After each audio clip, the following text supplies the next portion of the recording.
Indonesia memiliki risiko bencana yang tinggi sebagai konsekuensi letak. Secara geologis, Indonesia berada pada pertemuan 4 lempeng utama, yaitu Eurasia, Indo-Australia, Filipina, dan Pasifik, yang menjadikan Indonesia rawan bencana gempa bumi, tsunami, dan letusan gunung api. Kondisi geografis Indonesia yang berada di daerah tropis dan pada pertemuan 2 samudra dan 2 benua, membuat wilayah ini rawan akan bencana banjir, tanah longsor, banjir bandang, cuaca ekstrim, gelombang ekstrim, abrasi, dan kekeringan yang juga dapat memicu kebakaran hutan dan lahan.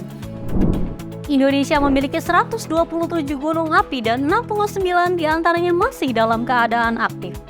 Hal itu menjadikan negara Indonesia sebagai negara dengan gunung api paling banyak di dunia dan juga sebagai negara dengan korban erupsi terbanyak pula. Untuk meminimalisir kerugian atau korban jiwa yang disebabkan bencana alam, kita wajib melakukan antisipasi.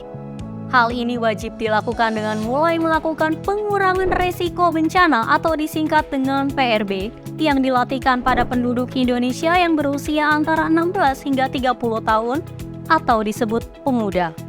Dari data Badan Pusat Statistik tahun 2020, populasi pemuda di Indonesia mencapai 75,49 juta atau 27,94% dari total populasi.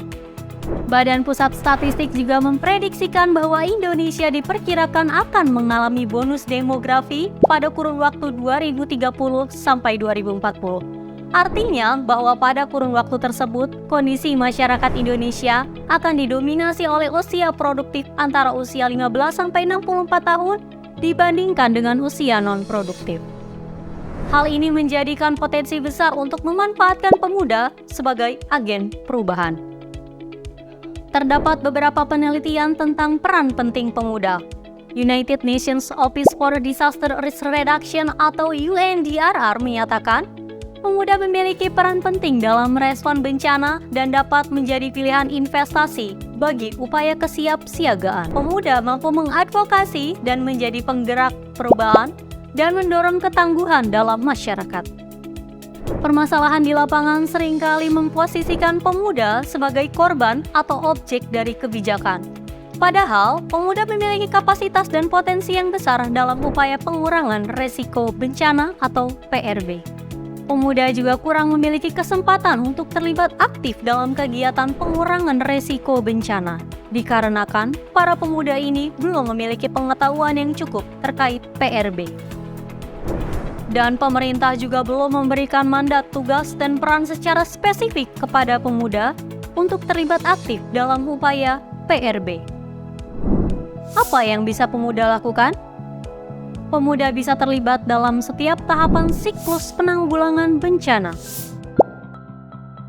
Pada saat pra-bencana, pemuda dapat melakukan yang pertama, pelatihan P3K dan penyiapan tas siaga bencana. Yang kedua, sosialisasi dan kampanye PRB di sosial media. Dan yang ketiga, keterlibatan dalam penyusunan kajian risiko bencana di tingkat RT atau RW dan desa.